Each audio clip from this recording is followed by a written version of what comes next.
네, 베드로전서 2장입니다. 베드로전서 2장은 1장에 하나님께서 세상 가운데에 흩어진 교회들, 그리스도인들을 부르셨고, 그리고 그 세상 속에서 교회로 살아가는 것, 그것은 어떠한 영적인 의미를 가지고 있는가, 그것에 대해서 1장에서 계속 이야기를 해왔고요. 2장도 그의 연장선상이라고 보시면 될 것 같습니다. 세상 속의 교회로 살아가는 것을 구체적으로 어떤 것을 의미하는가, 구체적인 이야기들이 언급이 되어 있습니다. 같이 함께 2장 읽으면서 보도록 하겠습니다. 1절 같이 한번 보도록 할게요. 그러므로 여러분은 모든 악의와 모든 거짓과 위선과 시기와 모든 비방의 말을 버리십시오. 자, 버려야 될 것에 대해서 1절에 여러 가지 수식어가 이렇게 표현이 되어 있는데, 자, 모든 악의와 모든 거짓과 위선과 시기와 모든 비방의 말을 버리다라고 이야기를 합니다. 자, 가장 중요한 건 일단 말이겠죠. 네, 말인데 그 말에 대한 부분을 설명하고 있는 그 앞부분에 있는 표현들을 가만히 보면, 네, 모든 악의와 거짓, 위선, 시기, 비방입니다. 드러나는 양상은 다 다른 것처럼 보이지만 한 가지 사실 공통점이 있다고 한다면, 이 모든 5가지의 부정적인 것들은 다 인간의 마음으로부터 비롯되는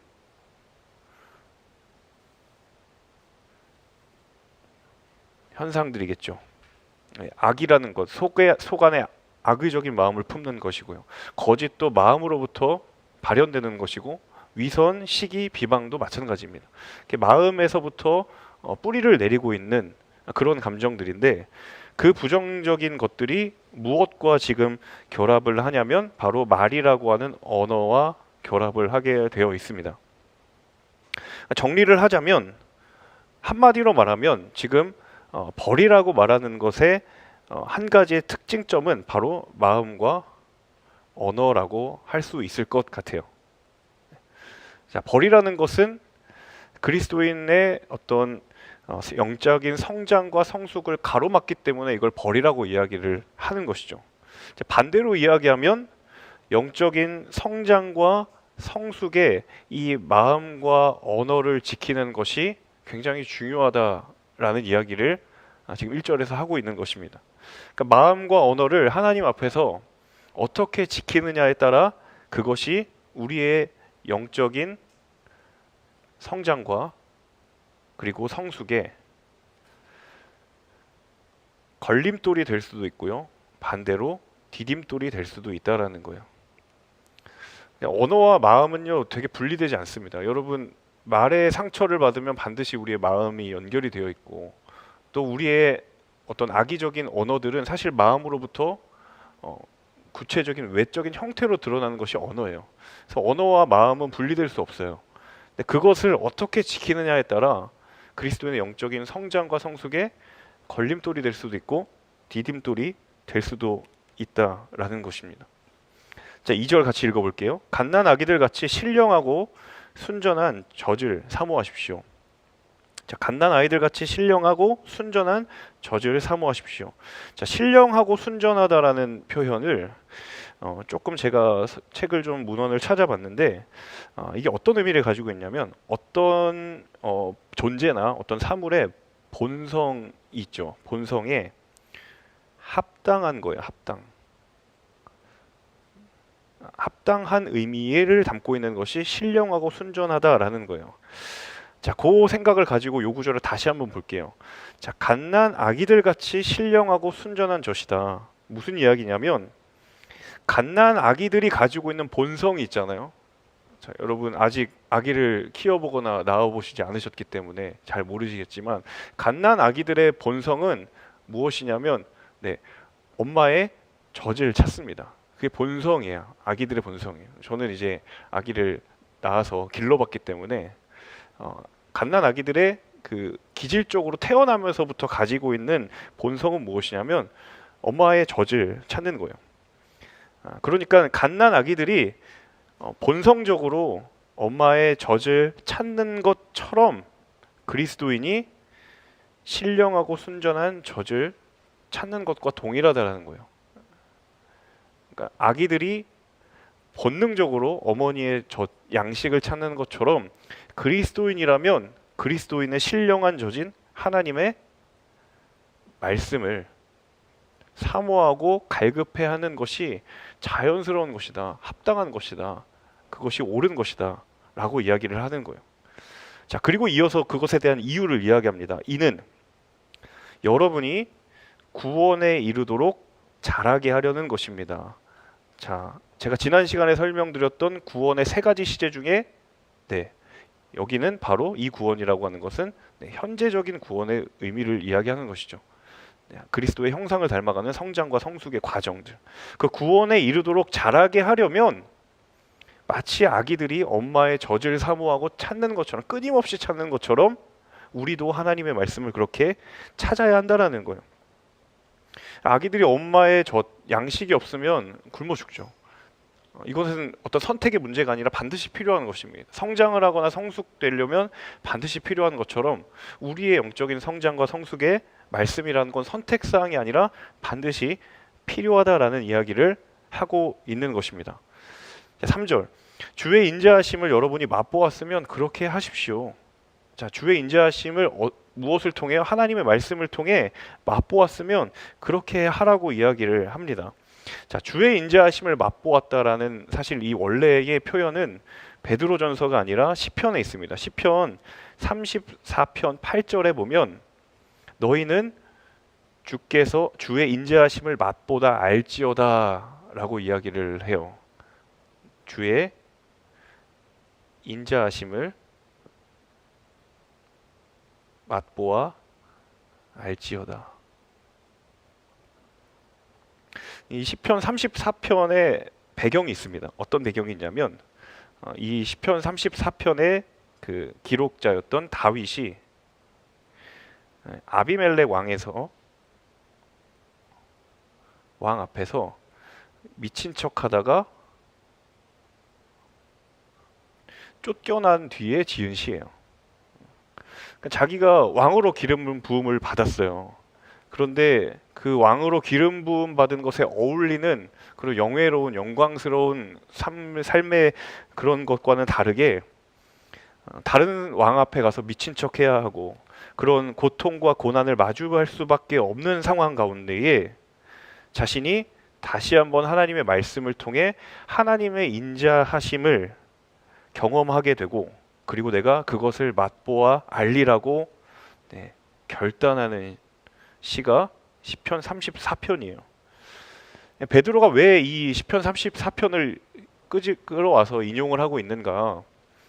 그때의 다윗의 상황이나 지금 흩어져 있는 교회의 상황이 마치 굉장히 흡사하다라는 이야기를 하는 거예요.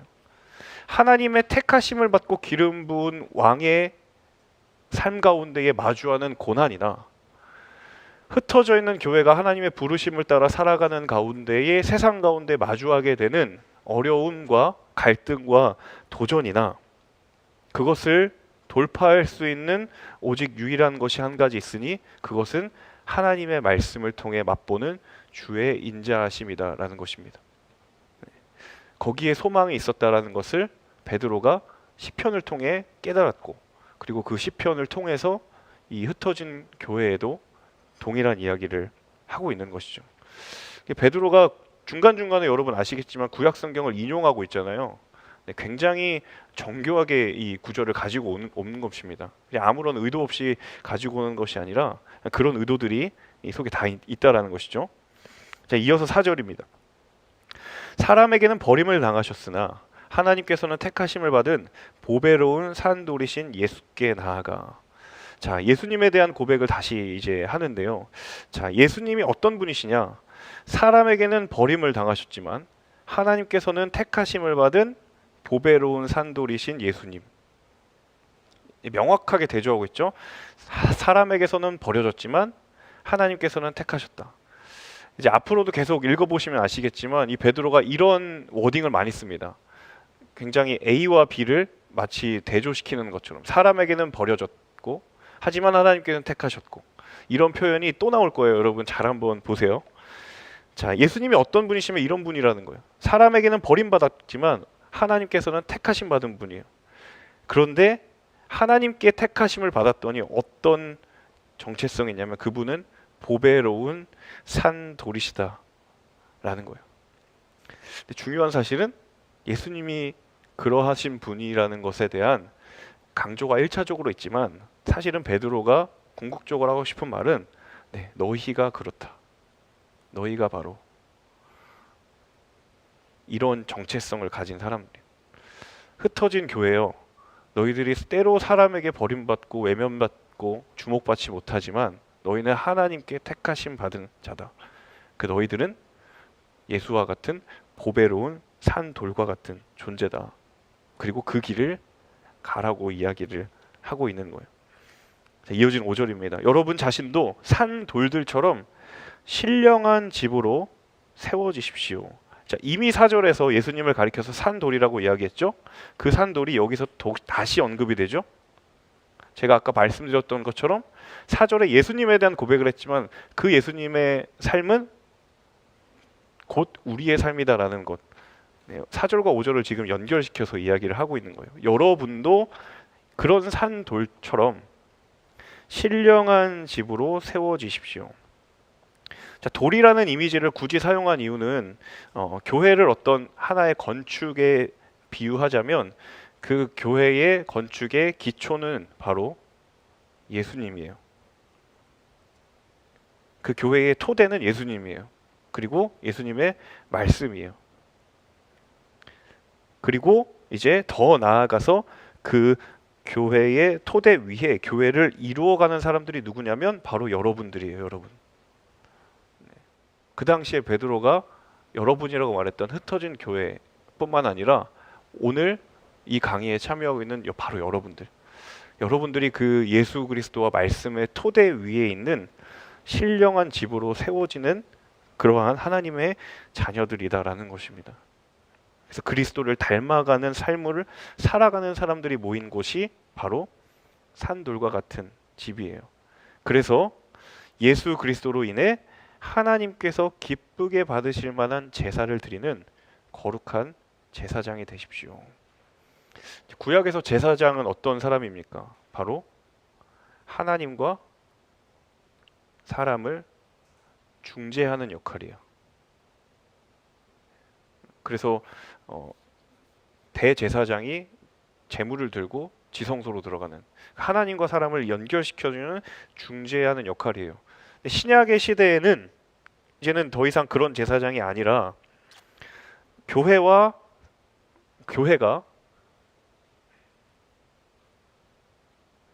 세상과 하나님을 중재하는 역할로 부르심을 받았다라는 거예요.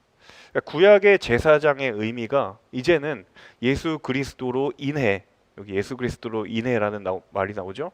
예수님의 그 죽으심과 부활로 인해 이제는 그 제사장의 역할이 어떤 한 사람의 특정한 제사장이 아니라 그 부르심이 바로 교회인 우리에게 주어졌다는 사실이에요. 굉장히 도전적인 질문이 되는 것이죠. 그러니까 우리는 세상 가운데 하나님이 어떤 분이신지를 드러낼 수밖에 없어요. 여러분이 어떤 형태로든 하나님이 누구이신지, 예수가 누구이신지를 세상 가운데 여러분을 거룩한 제사장으로 부르셨기 때문에 드러낼 수밖에 없고 말할 수밖에 없다라는 거예요.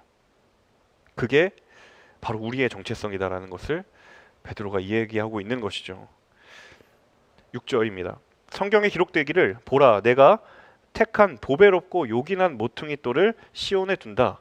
그를 믿는 사람은 결코 수치를 당하지 않을 것이다 라고 했습니다. 이 쌍따옴표에 나와 있는 구절도 인용되어 있는 성경 구절입니다. 어디냐면 바로 이사야 28장 16절이에요. 자, 구약의 선지자 중에 예수 그리스도의 다시 그 태어나심에 대해서 예언한 구절들이 있는데 그 가운데 하나예요. 보라 내가 택한 보배롭고 요긴한 모퉁이 돌. 이 누구겠습니까? 네, 예수님이.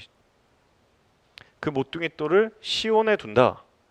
그를 믿는 사람은 결코 수치를 당하지 않을 것이다. 예수님도 스스로를 성전의 모퉁이 돌이다라고 이야기를 하셨는데 이미 구약에서 선지자를 통해 그 예수님의 사명과 부르심이 이미 이야기되었다라는 거예요. 7절, 8절 같이 연결해서 읽어볼게요. 자, 그러므로 믿는 여러분에게는 보배이지만 믿지 않는 사람들에게는 건축자들의 버린 돌이 모퉁이의 머릿돌이 됐다. 자, 또 대조하고 있죠. 여러분에게는 보배이지만 믿지 않는 사람에게는 건축자들의 버린 돌. 네, 또 대조하고 있어요. 자, 우리에게는 그분이 보배 같은 존재라는 것을 알지만 믿지 않는 사람들은 그분이 보배인지도 모르고 그냥 건축자들의 버린 돌로 알 것이다. 그런데 그럼에도 불구하고 그 버린 돌을 어떻게 만들어요? 모퉁이의 머릿돌.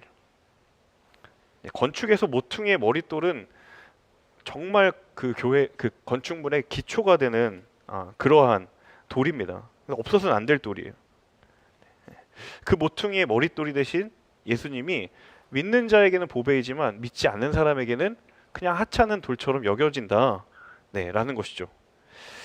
또한 거치는 돌과 넘어지게 하는 바위가 됐다. 예수님의 보배로움을 모르는 사람들은 그분은 그냥 거치는 돌이고 넘어지게 하는 바위다 라고 인식한다는 거예요. 왜? 그들이 말씀에 순종하지 않음으로 넘어져서. 네. 그리고 그것은 그들이 그렇게 되도록 정하셨기 때문이다 라고 이야기합니다. 그러니까 예수님의 십자가의 사역과 십자가 죽음에 대한 의미를 7, 8절에 한 축적으로 담고 있는 거예요. 십자가 사건의 의미와 그리고 그분의 영적인 죽음,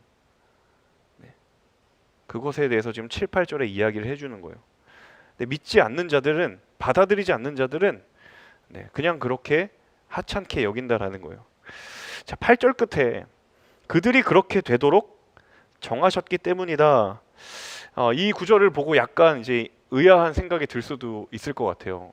뭐 그럼 원래부터 그렇게 정해 놓으셨다면 이 사람들은 자신의 의사와 상관없이 그냥 예수님을 부정하는 인생으로 그렇게 그냥 정해져 버린 것인가?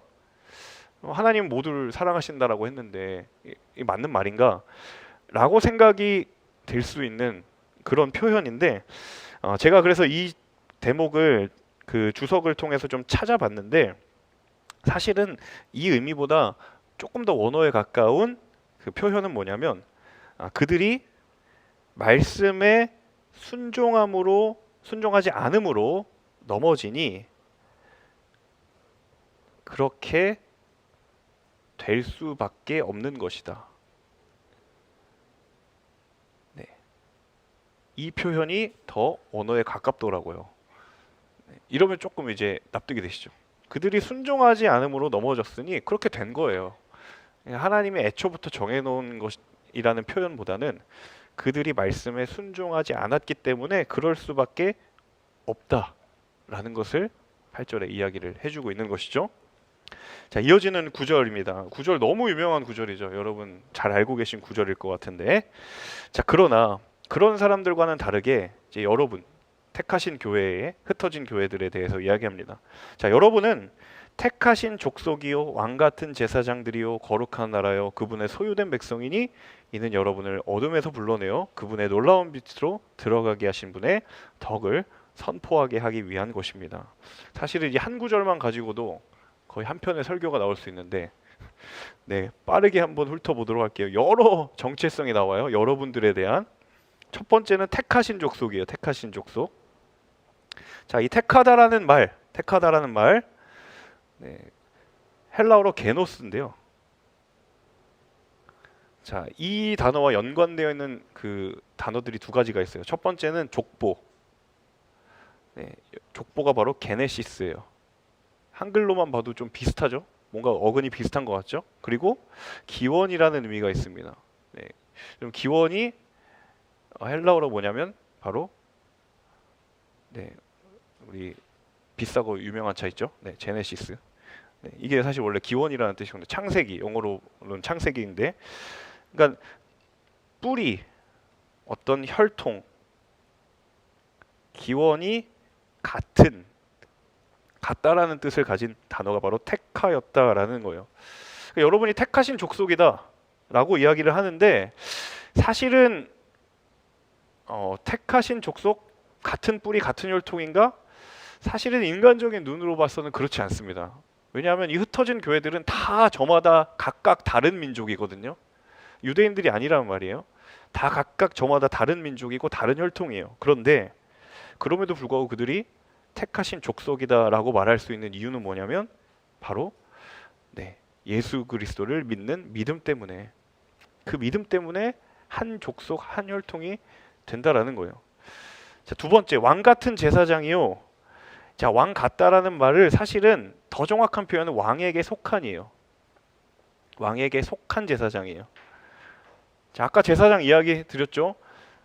하나님과 사람을 중재하는 역할, 그리고 신약의 의미로는 하나님 앞에 세상을 연결해주는 교회의 역할, 그리고 그것은 우리를 향한 역할, 그런 제사장들이요. 그리고 거룩한 나라요. 나라라는 말은 민족이라는 단어로도 대용을 할 수 있을 것 같고요. 그러니까 유대인이나 이방인이나 그리스도인 모두를 아우르는 개념, 거룩한 나라요 라고 말할 수 있을 것 같고요. 그리고 마지막, 그분의 소유된 백성이다. 자, 내가 누구의 소유인가는 사실은 고난 앞에 소망을 다시 찾아갈 수 있는 굉장히 중요한 물음 가운데 하나입니다. 자, 출애굽기 19장 5절에 하나님께서 이스라엘 백성들을 부르셨을 때 세계가 다 나에게 속하였다라고 이야기를 해요. 내 소유다. 그리고 이사야 43장 21절에는 내가 구원하여 얻은 나의 백성이다. 너희들은 내 것이다. 라고 이야기를 하는 거예요. 그러니까 흩어진 교회들에 향한 하나님의 위로의 가장 중요한 메시지 중에 하나는 무엇이냐면 너는 내 것이다. 자, 우리 채팅창으로 잠도 깨울 겸 한번 남겨볼까요? 나는 하나님의 것입니다. 같이 한번 서로를 축복하며 채팅창에 한번 남겨주시겠어요? 나는 하나님의 것입니다. 아멘. 네, 말씀에 우리의 소유권이 어디에 있는지를 하나님이 이야기해 주시는 거예요. 자, 이는 여러분을 어둠 속에서 불러내요. 하나님 알기 이전에 어둠에서 불러내요. 그분의 놀라운 빛으로 들어가게 하신 분의 덕을 선포하게 하기 위한 것입니다. 택하신 족속, 왕 같은 제사장, 거룩한 나라, 그분의 소유된 백성으로 우리를 부르셔서 그렇게 하신 그 하나님의 아름다움, 하나님의 놀라움, 하나님의 경이로움을 선포하도록 저와 여러분을 부르시는 거예요. 그래서 하나님은 언제나 은혜를 주시고 사명을 주세요. 은혜만 받고 사명의 자리가 없다, 부르심의 자리가 없다, 그 은혜는 마치 고인물이 썩는 그런 길로 갈 확률이 너무너무 높습니다. 하나님은 반드시 은혜 입은 자를 부르셔서 이 구절의 표현처럼 하나님의 아름다운 덕을 선포하라고 부르셔요. 여러분, 그 부르심에 순종하실 수 있기를 바랍니다. 응답하실 수 있기를 바랍니다. 네. 특별히 이제 우리 텀이 바뀌는 아주 시의적절한 말씀, 이제 텀 바뀌어서 여러분 이제 다 내려놓고 쉬어야 되겠다라고 생각하시는 분들에게 다시 한번 말씀드리자면 말씀 이야기합니다. 여러분의 영적인 정체성은 하나님의 아름다운 덕을 선포하도록 부르셨다라는 사실입니다. 이어서 10절 넘어가도록 하겠습니다. 여러분이 전에는 백성이 아니었으나 이제는 하나님의 백성입니다. 전에는 자비를 얻지 못했으나 이제는 자비를 얻은 사람입니다. 계속 대조하고 있죠. 전에는 백성이 아니었고 이제는 하나님의 백성이고, 전에는 자비를 얻지 못했지만 이제는 자비를 얻은 사람들. 명확하게 지금 대조를 하고 있죠. 저는 이거를 좀 한마디로 이렇게 정리를 해봤어요. 하나님의 백성이 아니었던 때, 내가 자비를 얻지 못했던 때도 그 아무 쓸모없는 시간들이었는가? 사실 그렇지는 않아요. 여러분의 이전의 시간들도 하나님 앞에서 유익이 있습니다. 왜냐하면 여러분, 과거를 기억하면 은혜가 보이고 오늘을 바라보면 방향이 보이는 법이에요. 너무 멋있는 말 같지 않아요? 제가 만든 말입니다. 제가 이 말씀 묵상하다가 이런 생각이 딱 들더라고요. 그러니까 이전에 나의 과거를 기억하면 하나님 내게 은혜 주셨구나, 은혜가 보이고요. 그리고 그 은혜 주신 오늘을 바라보면 이제 내가 어떤 방향으로 가야 될지 방향이 보이게 되어 있어요. 네. 그래서 베드로가 계속 이전에는 이랬고 지금은 이랬고 이제는 옛날에는 이랬는데 지금은 이렇다, 계속 이야기하는 건 베드로가 이것을 알거든요. 자기가 정말 온전한 예수 그리스도의 제자이기 이전에 자신의 삶을 알지만 그럼에도 불구하고 나를 부르셔서 하나님 은혜 주신 것을 너무 감격하는 거예요. 3번이나 부인했지만 나를 부르셔서 네가 나를 사랑하느냐 3번이나 물으시고 내 양을 먹이라고 말씀하시는 그 하나님의 은혜를 생각하면 생각할수록 과거는 내게 은혜이지만 오늘은 나에게 내가 이제 어떻게 살아갈 것인가에 대한 방향이 되는 거예요. 베드로가 삶으로 이것을 이야기해주고 있는 것입니다. 자, 이어서 11절 보겠습니다. 11절, 사랑하는 사람들이여, 나는 외국 사람과 나그네 같은 여러분에게 영혼을 대적해 싸우는 육체의 정욕을 멀리할 것을 권면합니다. 자, 베드로가 사랑하는 이 사람들, 흩어진 교회들을 가리켜서 뭐라고 이야기하냐면 너희들은 외국 사람 같고 나그네 같다. 마치 이 땅에 그리스도인으로서 살아가는 삶 자체가 외국 사람이고 이방인 같고 나그네 같다. 왜냐? 세상이 추구하는 방향이 아닌 하나님의 가치를 따라가야 되기 때문에 세상과 이질감을 느낄 수밖에 없다라는 거예요. 베드로가 잘 알고 있었던 거예요. 자, 그런 외국 사람과 나그네 같은 여러분에게 뭐라고 권면하냐면 영혼을 대적해 싸우는 육체의 정욕을 멀리할 것을 권면합니다. 눈에 보이는 공격은 육체의 정욕인데 사실은 그 육체의 정욕 안에 숨겨져 있는 공격의 실체는 뭐냐면 영혼을 대적하게 만들어요. 눈에 보이는 공격 안에 담겨 있는 우리의 영혼을 공격하는 것이 있다라는 사실을 베드로가 잊지 말라라고 이야기를 하고 있는 것이죠. 이어서 12절입니다. 여러분은 이방 사람 가운데 선한 행실을 나타내십시오.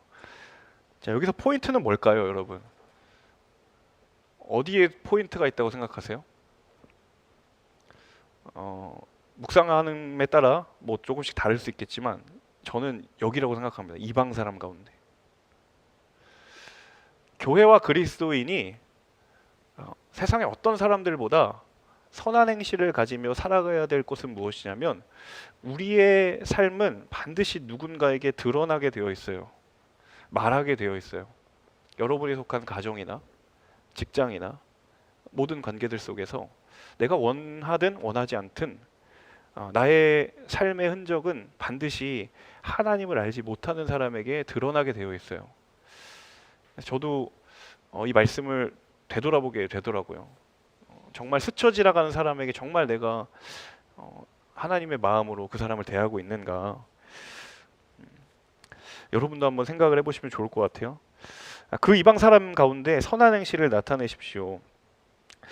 자꾸 선한 행실을 나타내라고 하니까 목사님, 구원은 행위가 아니잖아요. 구원은 믿음으로 받는 거 아닙니까? 너무 이거 행위를 강조하는 거 아닙니까? 여기서 말하는 이 선한 행실을 나타내라는 건 사실은 내 구원의 측면보다는 선교적 측면이에요. 그러니까 내가 예수님을 말하는 것이 삶으로 선교하는 것이 되어버린다는 거죠. 그 측면을 조금 더 생각을 하시면 될 것 같습니다. 자, 그렇게 이방 사람 가운데에 선한 행실을 나타내면 무슨 일이 일어나는가? 12절 이하 볼게요. 그러면 그들이 여러분을 악을 행하는 사람들이라고 비방하게 될 거예요. 그런데 거기에 머무르는 것이 아니라 비방하다가 여러분의 선한 일들을 보고 하나님께서 돌아보시는 날에 하나님께 영광을 돌리게 될 거예요. 자, 여러분이 세상 가운데에 하나님의 뜻대로 살아가면 분명히 세상이 뭐라고 여러분에게 이야기를 하냐면 너희들은 악을 행하는 사람들이라고. 네. 그렇게 비방받을 거라는 거예요. 그런데 결국에는 여러분의 선한 일들을 보고 하나님께서 돌아보시는 날에 하나님께 영광을 돌리게 되는, 그래서 소망이 아니겠습니까? 네. 그래서 이 길을 포기하지 말아야 되지 않겠습니까? 자, 이 악을 행하는 사람들이라는 표현이요. 사실 이 표현은 그 당시에 로마 사회 속에서 그리스도인들이 그 로마의 세속적인 문화에 동조하거나 동참하지 않는 그리스도인들을 향해 붙이는 별명이었다고 해요. 그 당시의 문헌을 찾아보면, 야, 저 사람들은 악을 행하는 사람들이다, 이렇게 이제 비방하고 조롱했다라는 것이죠. 그러니까 세상과 구별하여서 내가 그런 삶 살겠다라고 결단하는 사람들에게 붙여진 칭호가 뭐냐면 저 사람들 악을 행하는 사람들이다. 근데 그 당시에 교회와 그리스도인들은 그 별명을 굉장히 영광스럽게 여겼다는 거예요. 그래, 내가 정말 악을 행하는 사람들이 맞다. 그런 조롱과 그런 소외가 있지만 그래도 나는 믿는 것은 무엇이냐면 12절 하반절, 그런 나의 선한 일들을 보고 하나님께서 돌아보시는 날에 너희들이 하나님께 영광을 돌리게 될 그날이 올 거야. 그것을 믿으면서 그 시대를 살아갔던 사람들이 바로 흩어진 교회들이었다라는 거예요. 자, 이어지는 13절부터는 조금 더 구체적인 세상 속의 지침을 이야기합니다. 같이 보도록 할게요. 13절. 자, 주를 위해 사람의 모든 제도에 순복하십시오. 약간 이제 소화하기 어려운 표현이 나옵니다. 받아들이기 어려운. 모든 제도에 순복하십시오. 특별히 권세를 가진 왕에게. 자, 제도라는 것, 제도는 헬라어로 하나님이 만들어 놓으신 질서예요. 질서. 인간에게 하나님이 위임한 거예요. 네. 그런 제도에 순복하라는 거예요. 특별히 누구에게? 권세를 가진 왕에게. 자, 모든 제도에 순복하라. 순간적으로 우리 안에 무슨 마음이 듭니까?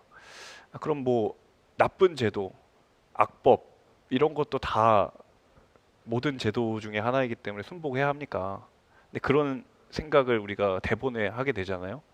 근데 이제 제가 14절까지 읽으면서 요 부분을 좀 정리를 해드릴 텐데, 일단 이 그 표현을 해석하는 굉장히 중요한 키가 되는 표현은 바로 이겁니다. 여기에요. 주를 위해. 요걸 잘 기억하시고 따라와 보세요. 주를 위해 순복을 하는 건데요. 자, 권세를 가진 왕에게, 그리고 악을 행하는 사람들을 징벌하고 선을 행하는 사람들을 칭찬하기 위해 왕이 보낸 총독들에게. 당시에 이제 문화적 배경이죠. 왕이 있었고 다 총독이 있었으니까 그 사람들에게 순복을 하라는 거예요. 자, 근데 14절을 보시면 총독들에게 순복을 하긴 하는데 그 총독들에 대한 전제가 있어요. 전제. 여기 보세요. 그 총독들은 악을 행하는 사람들을 징벌하고 선을 행하는 사람들을 칭찬하기 위해입니다. 그러니까 사실 13절에서는 모든 제도라고 이야기는 했지만 14절로 내려와 보면 그 모든 제도는 최소한 어디까지냐면 악을 행하는 사람들을 징벌하고 선을 행하는 사람들을 칭찬하는, 적어도 하나님이 말하시는 정의와 공의의 테두리 안에 있는 한에서 지금 이야기를 하고 있는 거예요. 그러니까 이해할 수 없는, 받아들일 수 없는 공의와 정의의 테두리에서 벗어난 제도, 그런 권력, 그것을 이야기하는 것까지는 아니다라는 거죠. 맹목적 순복을 이야기하는 게 아니에요. 그래서 그리스도인들이 항상 가져야 될 중요한 한 가지 시선과 관점은 바로 예언자적 분별력입니다. 근데 이 예언자적 분별력은 철저하게 하나님의 말씀에 기초해서, 그냥 우리의 어떤 정치적 견해나 그런 성향이 아니라 하나님의 말씀에 기초한, 그 하나님이 말씀하고 있는 정의와 공의의 관점에 기초한 분별력, 그걸 이제 예언자적 분별력이라고 하는 거예요. 그래서 13절의 첫 구절인 주를 위해라는 뜻이, 의미가 굉장히 중요한 것이다. 15절, 선을 행해 어리석은 사람들의 무식한 말을 잠잠하게 하는 것이 하나님의 뜻이기 때문입니다. 자, 선을 행하는 것이 하나님의 뜻인데 그 선을 행하는 것이 목적이 뭐냐면 어리석은 사람들의 무식한 말을 잠잠하게 하는 거예요. 여러분 그토록 궁금해하는 하나님의 뜻이 바로 뭐냐면 하나님의 뜻은 선을 행함으로 불의한, 이제 어리석다라는 건 불의하다라는 의미를 담고 있어요. 세상에 하나님이 인정하지 않는 불의한 방법으로 자행하고 있는 그런 세상의 방법들을 잠잠하게 하는 것이 하나님의 뜻이에요. 그래서 성경은 하나님의 방법으로 세상을 이기고 세상을 잠잠케 하는 하나님의 사람을 하나님이 부르고 계신다는 사실이에요. 우리가 늘 세상을 이긴다. 우리가 세상 속에서 그리스도인이 된다라고 이야기를 많이 할 때 그 구체적인 것이 어떤 의미인가? 바로 하나님의 방법, 선이라고 하는 하나님의 방법을 통해 세상을 이기는, 그리고 세상을 잠잠케 함으로 인하여서 하나님의 뜻을 드러내는 것이 바로 하나님의 사람의 중요한 부르심이다, 중요한 사명이다라고 이야기를 하고 있는 것입니다. 자, 이어서 16절 보겠습니다. 여러분은 자유인으로 사십시오. 사회적 신분으로서의 자유인이라기보다는 영적인 신분이에요. 영적으로 예수님을 통해 죄로부터 자유하게 된 그 자유. 그런데 그 자유를 악행의 구실로 사용하지 말고 하나님의 종으로 사십시오. 진정한 자유에는 목적이 있어요. 하나님의 영광을 드러내기 위한 목적이 있죠. 그 자유를 악행의 구실로 사용하지 말라는 거예요. 하나님의 종으로 살아가십시오. 마음대로 내 마음대로 죄짓고 또 용서받고 죄짓고 용서받고 그런 반복된 것을 즐기라고 우리에게 자유 주시는 것이 아니라 정말 그 자유의 의미와 은혜의 값어치를 아는 사람은 기꺼이 내가 하나님의 종으로 살겠노라고 말하는 결단이 있는 것입니다. 그러니까 자발적으로 하나님의 말씀의 메인 종이 된다는 것이죠. 그래서 여러분 갈라디아서 5장 13절에 바울이 그렇게 이야기하죠. 형제들아 너희가 자유를 위하여 부르심을 입었으나 그러나 그 자유로 육체의 기회를 삼지 말라고요. 그 하나님의 종으로 사는 것이 과연 무엇일까? 이어지는 17절에서 계속 이야기합니다. 그 종의 구체적인 이야기를 합니다. 모든 사람들을 존경하고 형제들을 사랑하고 하나님을 두려워하고 왕을 공경하십시오. 모든 사람을 존경하고 모든 사람을 존귀하게 대하라는 거예요. 전제가 있죠. 모든 사람을. 내게 유익이 될 만한 사람, 내게 도움이 될 만한 사람은 누가 시키지 않아도 존경하고 존귀히 여깁니다. 그런데 그 사람 존경해봤자, 그 사람 존귀히 여겨봤자 나에게 떨어지는 건 아무것도 없다라고 생각하면 우리의 마음 안에는 그 사람을 굉장히 소홀히 대하거나 가볍게 대하는 마음들이 있어요. 근데 그런 것과 상관없이 모든 사람을 존귀하게 대하라는 거예요. 예수님이 이 땅에 오셔서 그렇게 하셨던 것처럼. 그리고 형제들을 사랑하고, 형제라는 건 믿음의 지체들, 교회 안에 믿음의 공동체 안에 믿음의 지체들을 사랑하고 하나님을 두려워하고 왕을 공경하십시오. 자, 왕을 공경하는 것이 먼저입니까? 하나님을 두려워하는 것이 먼저입니까? 이 순서가 굉장히 중요하죠. 왕을 공경하고 하나님을 두려워하는 것이 아니라 하나님을 두려워하고 그 다음에 왕을 공경하는 거예요. 세상의 권세보다 더 두려워하고 더 우리가 기억해야 할 존재가 하나님이다라는 것입니다. 왕을 공경하라, 존중하지만 아까도 말씀드렸지만 하나님의 공의와 정의의 시선을 놓지 말라. 이게 바로 자유인이지만 하나님의 종으로 살기로 결단한 사람들의 구체적인 모습입니다. 자, 18절에 나와 있는 종들은 정말 사회적인 신분의 종이에요. 그 당시 로마 사회의 종들. 이 종들은 당시에 로마의 주인의 집에 살면서 그 주인의 집과 가족들을 섬기는 정말 노예입니다. 노예 신분이에요. 그래서 이 사람들은 인간이라기보다는 그냥 재산이에요. 물건이고 소유입니다. 당연히 그들을 보호할 만한 어떤 사회적 법적인 장치가 없었습니다. 자, 그들의 사회적인 신분은 종인데 그들도 16절 17절에 해당하는 하나님의 종이 될 수 있다라는 사실을 기억하면서 28절을 보셔야 됩니다. 자, 종들이요, 모든 일에 두려워함으로 주인에게 복종하십시오. 자, 여기 두려움이 먼저죠. 이 두려워하는 것은 누구를 두려워하는 것일까요? 17절에 힌트가 있죠. 무엇을 두려워하는 걸까요? 네, 하나님을 두려워하는 거예요. 비록 그들이 노예의 신분이고 정말 사회적으로 노예이지만 그들도 마찬가지예요. 하나님을 두려워함으로 주인에게 복종하는 거예요. 근데 그 복종은 선하고 너그러운 사람들뿐만 아니라 까다로운 사람들에게도 그렇게 하십시오. 취사 선택하지 말고, 비록 내가 신분은 종이지만 누구에게나 하나님을 두려워하는 마음으로, 하나님을 경외하는 마음으로 섬기면 분명히 하나님의 은혜가 있을 것이다 라는 이야기를 하고 있다라는 것이죠. 네.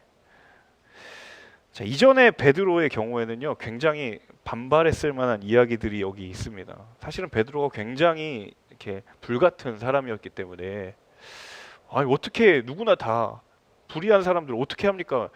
이전에 베드로 같았으면 굉장히 피가 거꾸로 솟는 그런 반응을 할 수도 있을 거예요. 여러분 잘 아시잖아요. 예수님 잡으러 왔을 때 말고의 종을 귀로 내리친 베드로잖아요. 근데 이제는 이것이 베드로의 고백이 되었습니다. 그만큼 어려운 겉면입니다. 우리가 이해하고 납득하기 좀 어려울 수도 있어요. 그런데 베드로가 그 모든 시간들을 뒤로하고 한 고백은, 이거는 십자가로 승리하는 길이다라는 사실을 이제야 비로소 베드로도 깨닫게 되는 거예요. 19절, 어떤 사람이 억울하게 고난을 당하고 하나님을 생각하며 슬픔을 참으면 이것은 은혜입니다. 자, 어떤 사람이 억울하게 고난당하고 하나님을 생각하며 슬픔을 참으면 이건 은혜입니다.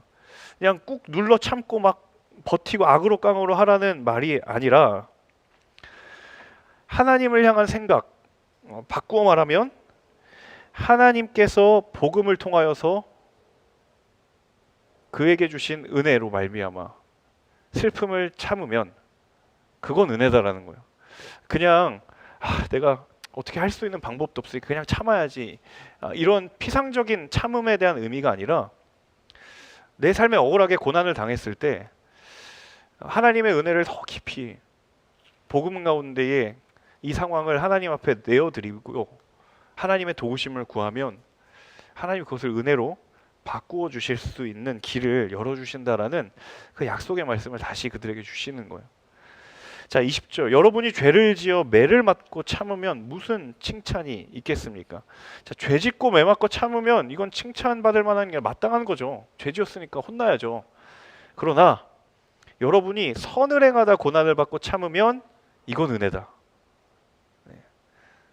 갈라디아서 6장 9절, 우리가 선을 행하되 낙심하지 말지니 포기하지 아니하면 때가 이름에 거두리라.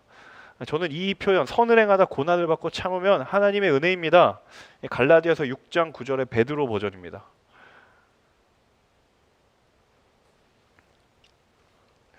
(21절) 보겠습니다. 여러분은 이것을 위해 부르심을 받았습니다. 이걸로 부르심 받았다, 명확하게 이야기합니다. 우리 부르심은 이거다.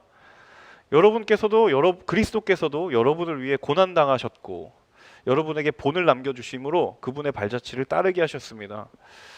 그러니까 따를 것인가 말 것인가의 문제가 아니라 이미 그분이 고난 당하셨고 너희들에게 그렇게 하라고 본을 남겨주셨으니 너희들 그 발자취를 따르는 사람이 아닌가.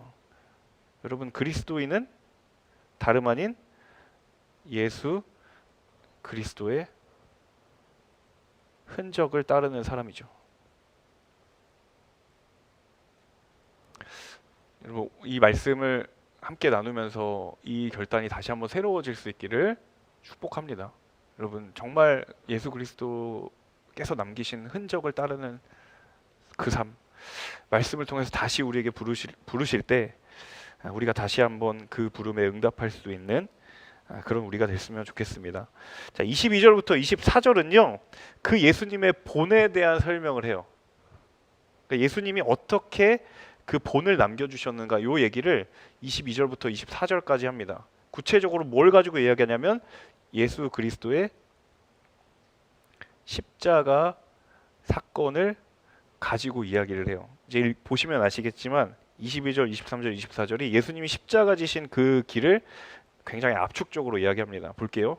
그분은 죄를 지으신 일도 없고 그 입에는 거짓이 없었으며, 네, 흠이 없었죠. 흠이 없으신 분. 예수님은 흠이 없으신 분이에요. 그런데 그분은 모욕을 당하셨으나 모욕으로 갚지 않으셨어요. 끝까지 참으셨죠. 그리고 고난을 당하셨어요. 그렇지만 그것을 보복하려고 위협하지 않았고 공의로 심판하는 분에게 자신을 맡기셨어요. 하나님께 내 영혼을 부탁하셨죠. 십자가를 지셨죠. 24절, 그분이 친히 나무에 달려 십자가에 달리셨죠. 자기 몸으로 우리의 죄를 짊어지셨죠. 지금 예수님의 십자가 사건을 축약해서 압축적으로 이야기하는 거예요. 왜 그러셨어요? 우리가 죄에 대해 죽고 의에 대해 살게 하려는 것입니다. 여러분, 지난 주일에 갈라디아서 설교 들으시면 굉장히 오버랩 많이 되시죠? 우리가 죄에 대해 죽고 의에 대해 살려고 주님 십자가 지신 거예요. 그분이 채찍에 맞음으로 여러분이 나음을 얻었습니다. 네, 이사야가 생각나죠? 이사야, 네, 생각나는 겁니다. 이어서 읽겠습니다. 25절, 여러분이 전에는 길 잃은 양과 같았으나 이제는 여러분의 목자 되시며 감족자 되신 분에게로 돌아왔습니다. 또 나오죠? 전에는 이랬으나 이제는 이랬다. 이제 여러분 이게 보이셔야 됩니다. 보이시죠? 보이세요? 네. 여러분 굉장히 성경 읽는 이제 시선이 업그레이드 되고 계시는 거예요. 전에는 이랬지만 이제는 이랬다. 전에는 우리 길 잃은 양 같았어요. 그런데 이제는 영혼의 목자 되시며 감독자 되신 분에게 돌아왔어요. 자, 우리의 전의 상황은 아무도 우리를 인도하지 않는 것 같은 그런 길 잃은 양이었지만 이제는 우리의 영혼의 목자, 네, 우리를 돌보시고, 그리고 감독은 그 당시에 감독은 이제 직제인데, 네, 치리하고 권면하는 역할을 했었죠. 그분이 우리를 돌보시기도 하시고 때로는 우리를 바른 길로 가라고 혼내기도 하시고 권면하기도 하는 그런 분에게로 우리가 돌아왔다라는 거예요. 너희들 이 세상 가운데 흩어진 교회로 살지만 이거 잊지 말라고. 이게 하나님 은혜고 하나님 약속이라고. 네, 이것이 베드로전서 2장에 나타난 흩어진 교회로서 이 세상 가운데 살아가는 베드로의 권면이고, 더 나아가서 베드로를 통하여 하나님이 저와 여러분에게 하시는 영적인 도전이자 권면이다라는 사실입니다. 네, 이것으로써 베드로전서 2장을 마무리하고요. 이제 네, 잠깐 쉬셨다가 우리 한 10분 정도 쉬셨다가 베드로전서 3장 하겠습니다. 안 쉬고 3장 하면 이 64명의 지체분 중에 몇 분이 나가실 것 같아서, 네, 그럴 수는 없잖아요. 우리 또 머리에 담는 그 한 번에 1회에 한 번의 용량이 있기 때문에 지금부터 여러분 10분간 휴식을 하시고 우리 그 다음 3장에 다시 만나도록 하겠습니다. 네, 화장실 갔다 오실 분 갔다 오시고, 또 2시 이전에 여러분 간식 기프티콘으로 또 뭐 사신 분들은 또 좀 드시고, 네, 하시면 될 것 같아요. 혹시 간식을 먹으면서 해도 됩니까? 네, 해도 됩니다. 네, 화면에 뭐 먹고 계셔도 괜찮아요. 네, 상관없으니까. 네, 괜찮습니다. 네, 우리 10분 뒤에 베드로전서 3장으로 다시 만나도록 하겠습니다. 네, 10분 뒤에 뵙겠습니다.